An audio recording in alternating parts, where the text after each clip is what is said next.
Jawatan-jawatan Ka'bah, tepat sebagai yang dikatakan oleh saudara Zainal Arifin Abbas dalam kitabnya, Peri Hidup Muhammad Rasulullah Shallallahu Alaihi Wasallam.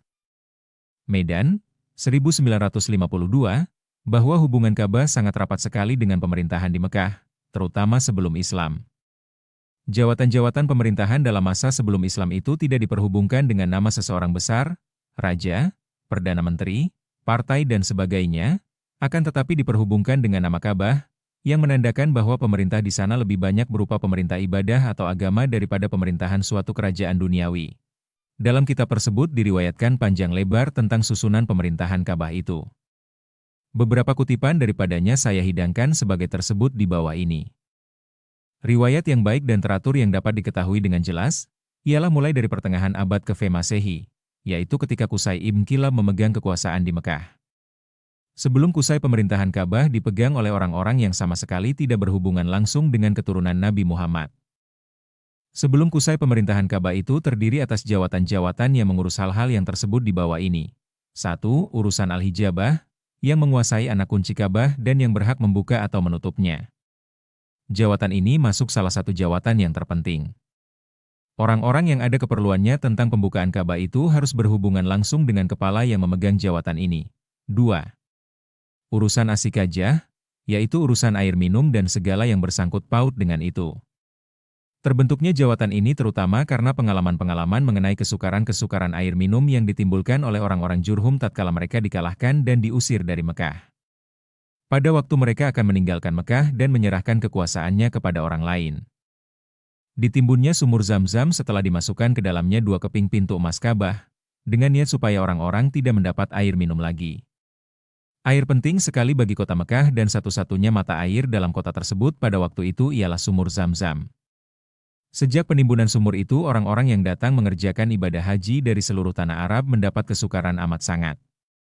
Oleh sebab ibadah haji berjalan terus dan oleh sebab tanggung jawab orang-orang yang memegang kekuasaan di Mekah ialah meladeni tamu-tamu yang datang dari luar dan dalam Mekah, diadakanlah jawatan ini, yang tugasnya khusus memperhatikan penyediaan air tiap-tiap tahun, baik bagi penduduk Mekah. Teristimewa bagi keperluan jemaah-jemaah haji. Air itu diangkut dari tempat yang jauh, kemudian disimpan di dalam sebuah kolam besar yang diperbuat daripada kulit, diletakkan di dekat Ka'bah untuk keperluan orang banyak itu. Sudah barang tentu jawatan penting ini menghendaki banyak tenaga dan usaha. 3. Urusan Ar-Rifadah, yang bertugas mengurus perbekalan dan jamuan bagi segala jemaah haji selama mereka berada di Mekah. Kelihatannya urusan ini sampai sekarang masih menjadi tradisi bagi pengurus-pengurus haji di Mekah, walaupun bentuknya dan caranya jauh lebih maju dari dahulu. 4. Urusan An-Nadwah. An-Nadwah itu ialah balai pertemuan, semacam dewan perwakilan rakyat, yang bertugas memikirkan dan mengurus segala sesuatu mengenai persengketaan dalam negeri Mekah. Terutama sekali mengenai soal-soal pelanggaran peraturan-peraturan yang sudah ditetapkan berlaku di Mekah. Keputusan An-Nadwah ini ditaati dan dijalankan oleh suku-suku yang mempunyai wakil dalam balai pertemuan itu. 5. Urusan Al-Liwa, yang artinya panji-panji angkatan perang. Kemudian diartikan juga pimpinan perang. Dengan demikian jawatan ini adalah merupakan suatu badan yang mengurus segala soal yang berhubungan dengan pertahanan dan urusan dalam dan luar negeri. 6. Urusan Al-Qiyadah, artinya pimpinan perang. Jawatan ini bertugas hampir sama dengan jawatan Al-Liwa. Bedanya jawatan ini hanya menentukan siapakah yang berhak memimpin sesuatu peperangan dan orang yang memegang jawatan itu mempunyai hak tertinggi dalam menetapkan apakah sesuatu peperangan boleh dilakukan atau tidak. 7. Musyawarah atau balai permusyawaratan. Jawatan ini berlainan dengan An-Nadwah.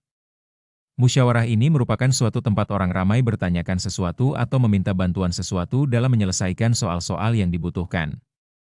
Terutama sekali pekerjaannya ialah mengurus sesuatu soal sebelum diteruskan kepada salah satu jawatan yang telah disebut di atas. Dengan demikian badan ini merupakan suatu jawatan penerangan. 8. Qubah, yang rapat hubungannya dengan peperangan. Tugasnya hampir sama juga dengan Al-Liwa. Qubah melaksanakan sekalian dinas-dinas yang dibutuhi oleh sesuatu angkatan perang. 9. Hukamah, artinya pemerintahan. Dalam abad ke-5 Masehi, jawatan ini melakukan tugas mengurus dan menyelesaikan sekalian perselisihan dalam negeri Mekah. 10. Sifarah. Sifarah yang berarti perwakilan ini bertugas menyusun suatu badan, yang akan menyelesaikan soal-soal perselisihan paham, yang terjadi antara suku-suku Arab di sekeliling Mekah, yang kebiasaannya sangat banyak. Perselisihan-perselisihan itu terjadi di mana-mana di sekitar tanah Arab, dan jika tidak dapat diselesaikan sendiri, suku-suku tersebut mengirimkan utusannya ke Mekah, meminta supaya pemerintahan Ka'bah mengutus wakil-wakilnya ke tempat tersebut untuk mengadili perselisihan. Pengaruh jawatan ini berjalan dengan baik, karena kepercayaan suku. Suku Arab di seluruh jazirah, bahwa suku Quraisy adalah yang sepantasnya memegang pemerintahan di seluruh tanah Arab. Selain daripada yang 10 ini, masih ada lagi lain-lain jawatan kecil yang tidak perlu kita sebutkan namanya satu persatu dengan terpisah.